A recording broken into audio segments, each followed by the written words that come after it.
Hi everyone, je suis content de te retrouver sur l'épisode 3 de Tout commence comme ça. Bienvenue. Merci et encore merci à tous ceux qui ont pu suivre le premier épisode et le deuxième aussi. Vraiment merci pour vos retours, merci pour vos messages, vos commentaires et merci de partager aussi pour ceux et qui ça pourrait intéresser et aider. En même temps, je voudrais t'inviter à t'abonner sur la chaîne Gracia Lifestyle. N'hésite pas de t'abonner, d'aimer aussi la vidéo pour m'encourager, ça me ferait plaisir, et aussi de me suivre sur Instagram particulièrement. Je poste tous les jours une story, quelque chose donc qui peut durant mon quotidien, ça fait toujours plaisir. Et aussi, on se partage plein de choses en DM avec d'autres plateformes aussi. Regardez en barre d'infos. Aujourd'hui, dans l'épisode 3, je voudrais partager avec vous vraiment les relations, ce qu'on a un peu tous dans la vie. Alors, les relations, mon Dieu, c'est une histoire des relations. Je pense que comme tout le monde, je sais pas, peut-être que vous avez toujours eu des bonnes relations avec tout le monde, que ça se passe toujours bien avec votre famille, avec vos parents, avec votre mari, votre femme, vos enfants, ton prof, tes camarades, tes collègues, tes amis et tout ça. Moi, ça n'a pas toujours été le cas. Quand je regarde un peu autour de moi ou en arrière, au fur et à mesure du temps, des relations que j'ai dû avoir, que j'ai pu garder, des relations que j'ai dû développer dans ma vie aussi, je ne regrette pas parce que franchement, je me sens plutôt bien. Et ce qui est bien, c'est vraiment de ne pas se sentir ennemi de quelqu'un ou avoir des problèmes avec des gens. Non, parce qu'on ne peut pas plaire à tout le monde. Ça, c'est quelque chose que j'ai appris avec le temps. On ne pourra jamais plaire à tout le monde. On ne pourra jamais être une bonne personne pour un tiers de personnes, pour un type de personne. Non, parce qu'on est différent et c'est comme ça les relations. J'ai fini par comprendre qu'on ne pourra jamais plaire à tout le monde. Et ce, peu importe ta personnalité, peu importe ta couleur de peau, peu importe ton type de cheveux, peu importe qui tu es, c'est comme ça. Tout simplement. Moi, j'aime tout ce qui enrichit les relations parce que c'est pas toujours les bons moments qui enrichissent les relations. On passe des moments difficiles, parfois avec certaines personnes, des moments compliqués, et c'est là que les liens se créent vraiment, des liens forts, incroyables. Donc, c'est ces moments-là que je garde vraiment. Je suis chrétienne et je parle souvent de ma foi dans la plupart de mes vidéos. Et c'est très important pour moi parce que c'est vraiment des moments super enrichissants et intimes aussi. La chance, la grâce de passer avec Dieu d'abord, avec moi-même. C'est une relation vraiment, c'est la relation la plus saine et la plus riche que j'ai dans mon existence, dans ma vie. Mais aussi, c'est important aussi les moments de prière, de rassemblement que je passe avec ma famille, mes amis élargis, qui est une grande famille. Et c'est ces moments de méditation-là, d'enrichissement spirituel qui me forment, qui me font du bien, qui me donnent de la force. Et je pense que c'est vraiment important d'avoir cette communion fraternelle, comme on l'appelle nous les chrétiens. Ce sont des moments enrichissants, ça enrichit vraiment les relations. Ça fait du bien de se sentir aussi avec sa communauté, avec des personnes qui nous ressemblent, qui partagent les mêmes intérêts que nous, la foi. Et je trouve ça vraiment extraordinaire. Et aujourd'hui, s'il y a une chose que je néglige surtout pas, c'est le moment où je prends ma relation avec moi-même aussi. Me mettre un peu en retrait des autres, prendre rendez-vous avec moi, savourer les petits instants de calme et dire merci à la vie, surtout parce que je ne suis pas parfaite, je suis complètement imparfaite, et d'accepter le fait que je ne suis pas parfaite pour moi, pour les autres et même pour Dieu, prend du temps. On ne comprend pas toujours parce qu'on pense que ce sont les relations qui nous détruisent, ce sont les relations qui nous endurcissent, qui fait qui nous sommes. Dans une partie, je pense que c'est vrai, mais c'est pas toujours vrai. Parfois, on a l'habitude de se faire du mal à soi-même. On prend plus de temps à se faire du mal à soi-même, à condamner tout ce qui est extérieur de nous, toutes nos expériences mal vécues. Oh, moi, j'en ai eu des expériences vraiment mal vécues. Comme la plupart des gens, j'en ai bavé. J'ai subi des injustices, énormément de trucs incroyables que je ne pourrais pas dire ici sur ce podcast. Mais dans toutes ces choses, je ne regrette rien. Et je suis contente de le dire parce que j'ai une trentaine d'années au jour d'aujourd'hui et je me dis, arrivé à mon âge, je ne regrette rien. Et c'est pas toujours simple de le dire parce que j'aurais aimé faire d'autres choix, d'autres choses. Mais je remercie la vie. Je remercie la vie pour ce que j'ai. Et que d'arriver à la fin de sa vie, je sais pas, peut-être si j'arrivais à 80, 90 ans, et regarder derrière moi et me dire le nombre de choses que je regrette. Ça, c'est la pire chose qu'on devrait jamais vivre. Je n'ai pas à me plaindre et je remercie le Seigneur pour ça.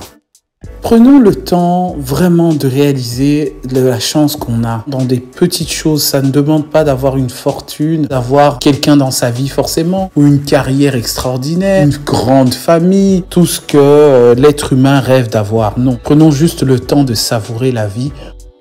Vous savez, la vie est faite de plein de choses, comme les relations sont faites de plein de choses. Moi, la relation que j'ai eue la plus difficile à vivre, c'était dans le passé une relation amoureuse qui m'a bouffé mon temps, mon énergie, presque mon tout. Je dis bien presque parce que je remercie Dieu de ne pas avoir perdu la tête, de ne pas avoir été dans l'extrême profondeur de la souffrance et de la douleur et d'avoir toujours eu la force de m'exprimer, de dire ce que je ressens, qui est difficile comme dans certaines relations amoureuses. Donc j'ai appris énormément de ça et ça m'a donné déjà le fait de me connaître moi-même, de savoir beaucoup de choses sur moi-même et j'en ai retiré énormément de bonnes choses. J'ai changé ma vision de voir les choses avec le temps, ma façon de voir ma vie, la façon de voir la vie en elle-même, ça m'a complètement changé du jour au lendemain, croyez-moi.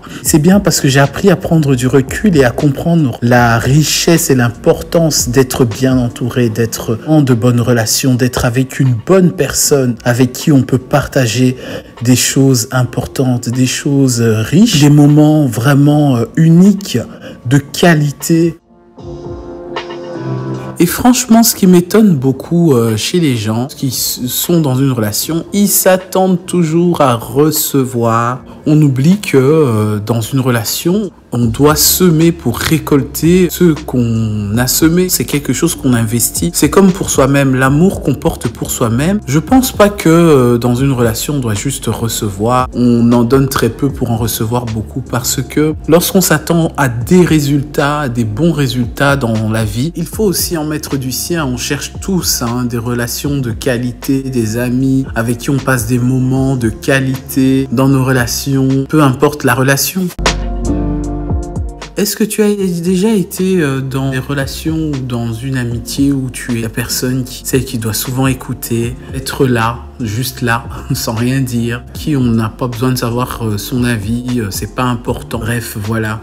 Moi, j'étais comme ça. J'étais beaucoup celle qui écoutait, celle qui donnait de son temps, qui parfois n'avait rien à dire ou il fallait juste être là pour écouter. C'était un peu histoire d'être bouche-trou parce que lorsqu'on avait besoin d'une compagnie, on venait me voir. Et donc, moi, ça m'a saoulé, ça m'a gonflé à la longue parce que je me suis dit, si dans une relation, on arrive toujours dans une étape où c'est moi qui dois être là comme un poteau, on me demande jamais mon avis, je me sentais vraiment immergé des problèmes des autres, de leur vie, de leur centre d'intérêt, en oubliant moi. Je me suis éloigné de beaucoup de relations qu'au final, je me suis dit, il a fallu que je prenne du recul, que je m'éloigne pour que je puisse voir que je ne suis pas importante pour ces personnes. Et au final, on ne se rend pas compte, mais c'est malsain de se sentir important dans les yeux des autres, d'oublier d'être important dans ses propres yeux, de se dire que non, je n'ai pas besoin d'autres personnes pour me sentir importante ou de me sentir juste bien, considérée,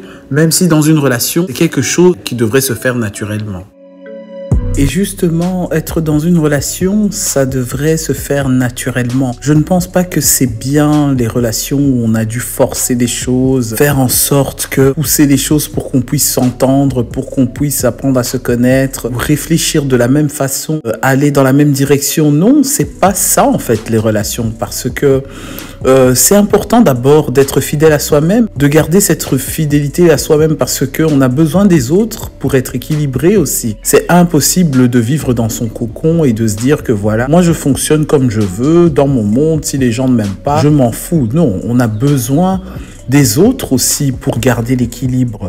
Mais c'est important de rester d'abord fidèle à soi-même, de se sentir bien avec soi-même, de se dire que tout ne dépend pas de ce qui viendra de l'extérieur. Alors, c'est pour cela que j'ai appris avec le temps de mettre aussi des limites, des clôtures autour de mes relations, enfin dans mes relations, pour limiter les dégâts, pour rester stable. Surtout ce mot-là, équilibre, par rapport à moi-même, garder la paix. C'est très important de ne pas perdre sa paix au gré de quelqu'un d'autre et de ce que les gens peuvent vous apporter.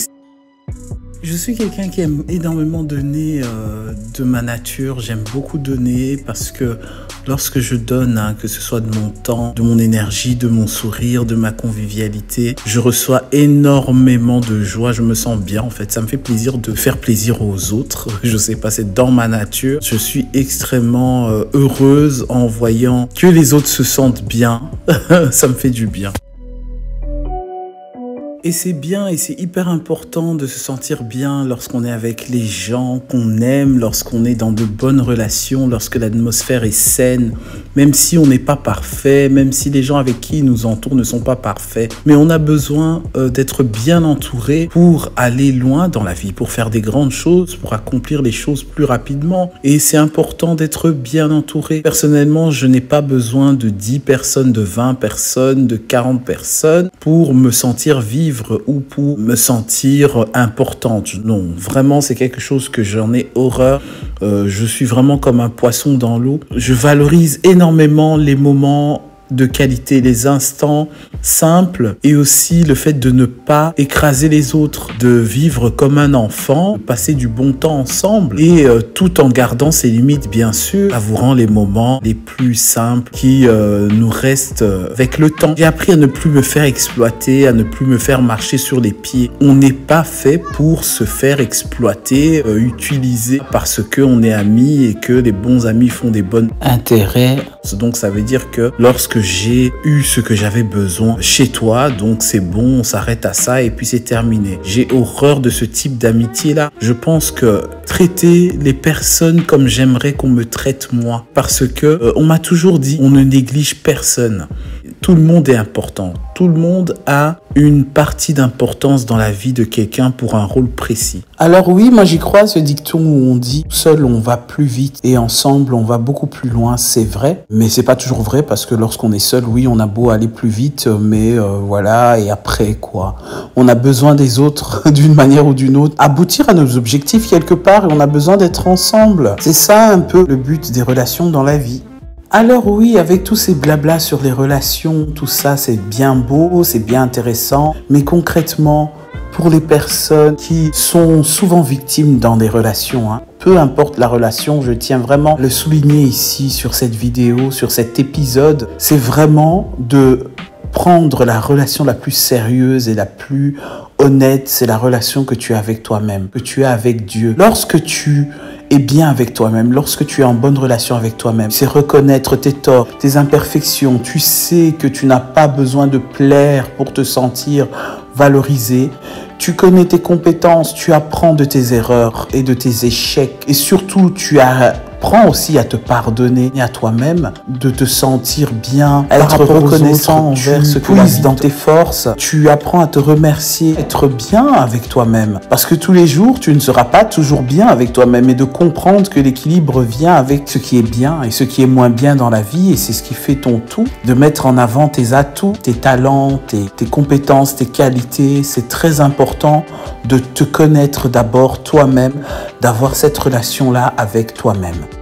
N'oublie pas non plus que tu n'as pas besoin du monde entier pour être bien, mais tu as besoin des autres pour avancer, tu as besoin des autres pour atteindre tes objectifs. C'est important de se choisir, toi, choisir les personnes qui te font du bien, ceux qui t'apportent un plus, ceux qui t'apportent du bien-être, ceux qui sont là pour te booster aussi, pour te dire la vérité.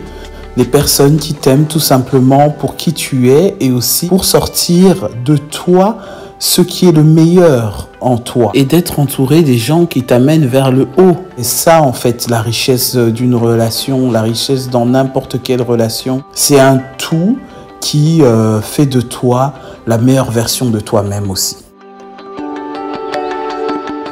Ce que je retiens, moi, personnellement, c'est que tout le monde ne sera pas toujours content de la personne que tu deviens, de ce que tu choisiras de devenir dans la vie. Et tout le monde ne sera pas d'accord avec toi. Et c'est bien parce que ça aide aussi à te poser des questions. Pourquoi? Aussi à comprendre avec qui tu devrais donner du temps, avec qui tu devrais passer de ton temps. Qu'est-ce qui te donne un plus dans la vie par rapport à tes relations? Qu'est-ce que tu apprends de tes relations? Ce n'est pas toujours ceux avec qui tu rigoles, tu souris ou tu es toujours content, avec qui tu fais des blagues, que ça veut dire que voilà, ça c'est des vrais, je suis dans des vraies relations. Non, c'est vraiment aussi ceux qui sont là pour nous dire ce qu'on n'aime pas entendre, même si c'est pas toujours vrai, même si c'est pas toujours correct, mais c'est ce tout-là qui fait que on grandit, on apprend aussi du négatif, on n'en apprend pas que du positif, ça c'est impossible. Le négatif nous apprend la progression, nous apprend à avancer. Et avancer, c'est grandir, c'est grandir. Il faut plusieurs pas avant de savoir marcher, plusieurs fois tomber avant de savoir correctement marcher, de grandir. Je voudrais vraiment encourager quelqu'un dans cet épisode de se dire que rien n'est plus important que d'être en cohérence avec moi-même d'abord, avec mes propres valeurs et de surtout pas oublier d'où on vient et pourquoi on arrive à atteindre nos objectifs. Et voilà, j'espère que cet épisode t'a plu, que ce podcast te plaît. N'oublie pas d'aimer si ça te plaît et aussi à partager à quelqu'un à qui ça peut encourager, quelqu'un à qui ça peut faire du bien, à qui ça peut l'aider vraiment à se remettre en question, à se dire que voilà, j'ai pas besoin de l'avis du monde entier, j'ai pas besoin de l'approbation de telle ou telle personne pour trouver l'équilibre ou me sentir équilibré dans la vie. Vraiment, partage cette vidéo autour de toi. Toi aussi qui as écouté cet épisode jusqu'à la fin, sois encouragé et je te retrouve sur le prochain épisode.